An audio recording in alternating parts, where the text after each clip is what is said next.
Hi everyone, it's Gerry Dulac along with Ray Fittipaldo. Mike Tomlin and Omar Khan met with the media today as they do every year before the draft. And Ray, typically there's not a lot of stunning information to come out of it because they talk basically in generalities. But one thing that Mike Tomlin did say when he was asked about the ongoing situation with Aaron Rodgers, which of course is dragged now into about 5 weeks, is he said that that situation will have nothing to do with their draft strategy or the way they approach the draft. And for some reason, that's hard for some people to comprehend, but you have to understand, Aaron Rodgers is a 4-time NFL MVP, but Gerry, he's only going to be here for 1 year if he does come here.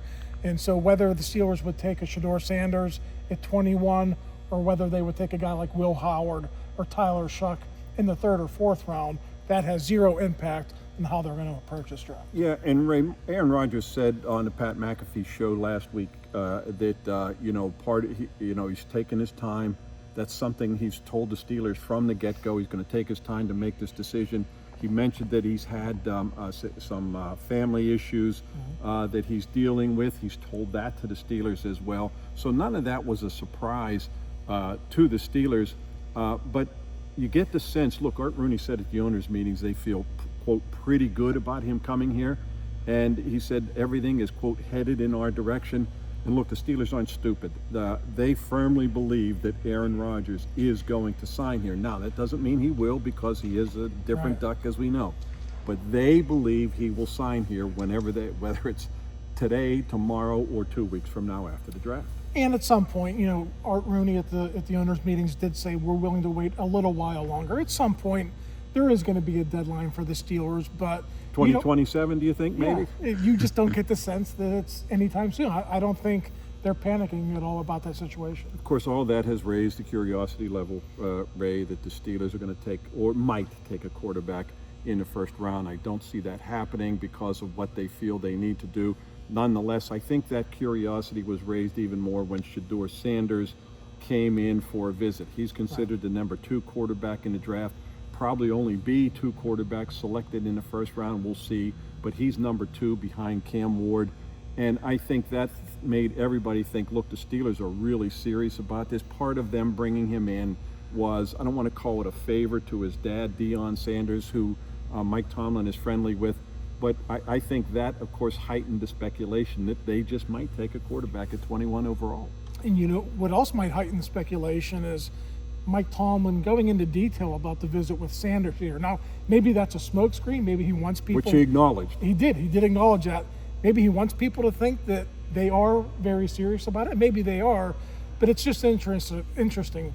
We ask Mike all the time about certain guys, whether they're on the team or not on the team, and he doesn't like to go into detail with guys who are not on his football team. I'm not certain that Shedeur Sanders is going to get out of past number 10, to be honest. I don't see him slipping to number 21 anyhow. The other possibility that people have become enamored with is Jackson Dart, the Ole Miss quarterback. And I will tell you, they have a 1st-round grade on Jackson Dart. But again, that doesn't mean they're going to take him. They have their eye on some defensive linemen. Ray, it's the weakest position on the team. They got exposed against the Baltimore Ravens. I don't care who the quarterback is. If they don't start to address the defensive line, they're going to be in big trouble, and it is a good year for interior defensive linemen, which we don't always see. And Gerry, they could use multiple positions. It's not like they're locked in just on finding Cam Hayward's replacement. They could do that if they draft Derrick Harmon, but as you know, they don't have a replacement right now for Larry Ogunjobi, and I think they could use a bigger nose tackle type who's going to bump out and play in sub packages as well, but they could use a bigger nose tackle, I think, who could shore up the run defense. Yeah, and that would be Kenneth Grant, the big tackle from Michigan, who they feel can bump out when they go into their sub packages. As big as he is, 340 pounds or whatever he is, 335, he is athletic enough for his size to be able to move outside. The other guy that they really like is Walter Nolen from Ole Miss. He is a Cam Hayward type with his body build, an explosive player. Some people thought maybe he had a little bit of a motor issue, but he's young. He's 21 years old. So when they're drafting number 1, they're not looking, not that Walter Nolen is a project, but they're not looking for guys who are going to be good in 2 years. They want guys to come in and contribute right away. Unless you're a Super Bowl team, right. But when you're a 10-win team that gets eliminated from the playoffs, they want to bring in a guy who's going to help them right away. Yeah, and I think you can just plug in Nolen at the 3 technique. He can be Larry Ogunjobi's replacement there, and I think you would be all set. He's a really good player. The interesting thing is Ole Miss's Pro Day happened right around the time of the owners' meetings. Mike and Omar were not there, but Andy Weidel was. So right. That's something that people should realize. And of course, they did bring in Jackson Dart for a visit for him. And then of course they, Walter Nolen is a guy though who really intrigues them. So we'll see how that plays out. But Ray, also don't forget running back. The Steelers have a big eye toward a running back. I wouldn't dismiss that in the first round. I don't see that happening. But it's a deep year for running backs, and I think they could probably get one steal on the 3rd round. They're going to go 62 picks between the 1st round and the 3rd round.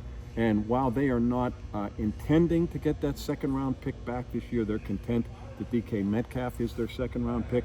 There's always that possibility if somebody would come up with some type of deal. I don't see that happening.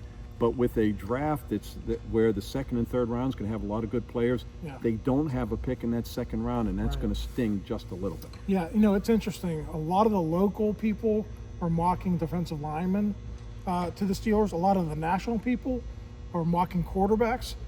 Running back could be a pick there. People look back at Najee Harris. That didn't pan out in terms of a 2nd contract, but this running backs class is so deep, and it's pretty good at the top, that I think that's very much in consideration at 21. And Ray, if they took a running back in the 1st round, it would come from 3 players that they really like: Ashton Genty, Omarion Hampton, and then Travion Henderson from Ohio State. If they would go running back in the 1st round, I don't think Genty's going to be there, but I think the other 2 could be, and those would be the ones if they did go to that position. Yeah, and it's a big need. Listen, Jalen Warren is a good back, but I think Mike or Omar, I think it was Omar today, talked about how he was slowed a little bit by injuries. It's a very diminutive back.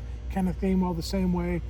They could use another big power back, a guy for all seasons, with a guy like Omari and Hampton. Yeah, they like Jalen Warren, but I don't think they really look at him as a feature back. The Steelers have 6 picks in the draft. It begins Thursday night. Ray and I will be there. We will recap their 1st round selection as well right here for your viewing pleasure. You've been watching Post-Gazette.com.